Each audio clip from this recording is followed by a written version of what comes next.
hello everyone और आज এটা মই চিকেনৰ ৰেচিপি লৈ আহিছো আৰু মই ভাবিছো আজি আফগানী চিকেন বনাম বুলি আৰু তাৰ কাৰণে মই লৈ লৈছো প্ৰথমতে 3টা পিয়াজ আদা নহৰু আৰু আমুলৰ ফ্ৰেছ ক্ৰীম তাৰ পিছত মই এখিনি ধুনিয়াকে মানে আদা নহৰু পিয়াজখিনি মই মিক্সিত মাৰি লম আৰু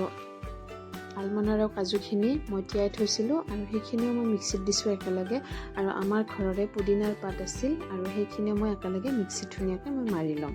আৰু ইয়াত ধনিয়া পাত হলে ভাল কিন্তু আমাৰ ধনিয়া পাত ঘৰত নাছিল কাৰণে মই নিদিলো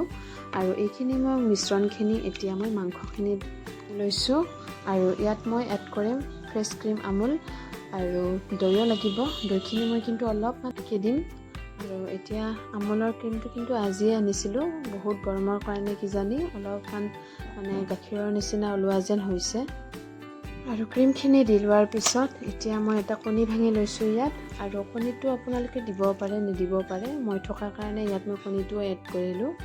আৰু এতিয়া দিম মই মছলাৰ আগতে মই দি লৈছো নিমখ হালধি আৰু ঘৰতে মাই গুৰি কৰি থোৱা জিৰাৰ গুৰি আৰু মছলা মই ব্যৱহাৰ কৰিম সানৰাইজৰ মই এয়া চিকেন মছলা আনি লৈছিলো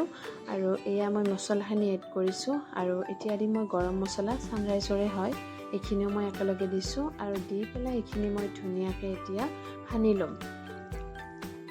আৰু হাতেৰে সানিলে বস্তুখিনি মানে ভাল হয় সেইকাৰণে মই হাতেদিয়ে ধুনিয়াকে মই এইখিনি সানি লৈছো আৰু হাতেদি সানিলে মাংসখিনিৰ ভিতৰত ধুনিয়াকে মছলা নিমখখিনি ধুনিয়াকে সোমাই যায় আৰু এইখিনি হোৱাৰ পিছত হানা মোৰ ফ্ৰিজত থৈ দিছো মেৰিনেট হ'বৰ বাবে 2 ঘণ্টামান আৰু এতিয়া 2 ঘণ্টা হোৱাৰ পিছত মই কেৰাহীত দি লৈছো তেল আৰু তেল মানে মই ৰিফাইন্ড ইউজ কৰিছো আৰু ইয়াতে গৰম মছলা গোটা গৰম মছলা শুকান জলকীয়া তেজপাত এই গোটেইখিনি মই দি লৈ পেলাই ইয়াতে প্ৰথমতে মই মাংসখিনি উঠাই আনিম অকল মাংসখিনি উঠাই আনিম আৰু গ্ৰেভিখিনি মই এতিয়া নিদিও মানে এড নকৰো প্ৰথমতে মাংসখিনি মই তেলতে ভাজি লম আৰু এতিয়া মই তাত মাংসখিনি দি পেলাই ঢাকনখন মই দি থম কাৰণ এইখিনি ভালকে সিজিব লাগিব আৰু তাৰ পিছত মই উলুটাই দিম আৰু মই ঘৰতে আনি থোৱা দৈ আছিল আৰু এই দৈখিনিৰ পৰা এতিয়া মই ক্ৰীমখিনি উলিয়াই মানে ওপৰে মাখনখিনি মই উলিয়াই পেলাই ইয়াত দিম দৈ আৰু মিশ্ৰণখিনি এতিয়া মই ধুনিয়াকে ফেটি লম যাতে ধুনিয়াকে এইখিনি গোটেইখিনি মিলি যায়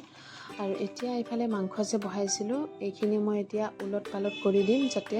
ডো পিঠি ধুনিয়াকে সিজি যায় সদায় এটা টেষ্টত মাংস খাই ভালো নালাগে দিয়কচোন সেইকাৰণে ভাবিলো আফগানী চিকেন বনাই খাওঁ কাৰণ মই ধাবাত গ'লে এইটো মানে ৰেচিপি বেছিকৈ খোৱা পৰে সেইকাৰণে মই ভাল পাওঁ বহুত খাই পেলাই আৰু এতিয়া মই ভাজতে চাওক কালাৰটো ইমান ধুনীয়া হৈ গৈছে লাহে আৰু তেল এৰি দিছে মাংসখিনিয়ে আৰু এতিয়া যিখিনি গ্ৰেভি আছিল দিব লগা মই সেইখিনি মই ইয়াত দি লৈছো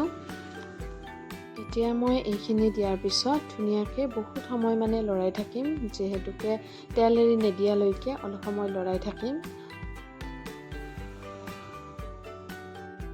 এয়া চাওক উতলিব ধৰিছে কাৰণে অলপমান মানে তেল দিয়া যেন হৈছে কেৰাহীত আৰু এতিয়া মই জোখ অনুযায়ী ইয়াত মই পানী দি ল'ম এতিয়া মই পানী দি পেলাই ইয়াত মই ঢাকনখন দি পেলাই থৈ দিম উতলিবৰ কাৰণে আৰু এতিয়া গৰম মছলা মই যেহেতু প্ৰথমতে মই দি লৈছিলো তেলতে গোটা গৰম মছলা সেইকাৰণে ইয়াত মই গুড়ি গৰম মছলা এড কৰিম আৰু মই যে আনিছিলো সানৰাইজৰ মছলা মই সেইটোকে দিম মছলাখিনি দি পেলাই এতিয়া মই অলপ লৰাই লৈ উতলিব দিম আৰু ৰেচিপিটো যদি চাই কোনোবাৰ ভাল লাগিছে তেতিয়াহ'লে লাইক কমেণ্ট আৰু শ্বেয়াৰ কৰি দিব বুলি আশা কৰিলোঁ আৰু লগতে যদি কোনোবা প্ৰথমবাৰ মোৰ চেনেলটো চাই আছে তেনেহ'লে সাবস্ক্ৰাইব কৰি দিব বুলি আশা কৰিলোঁ আৰু এতিয়া আমাৰ আফগানী চিকেন হৈ গ'ল আৰু এইখিনি হোৱাৰ পিছত কাচুৰি মেথি দিলে ভাল লাগে কিন্তু আমাৰ ঘৰত নাছিল কাৰণে মই ইয়াত আৰু ক্ৰীম এড কৰিলোঁ অকণমান খাই ভাল লাগিবৰ কাৰণে আৰু এইখিনি হৈয়ে গ'ল আৰু এইখিনি দেখাত যেনেকুৱা হয় আৰু তাতকে খাই আৰু বেছি ভাল লাগে আৰু আপোনালোকেও এনেকৈ বনাই চাব কেতিয়াবা আৰু মই বনোৱা হোৱাৰ পিছত 2খনমান ফটো উঠাইছিলোঁ এয়া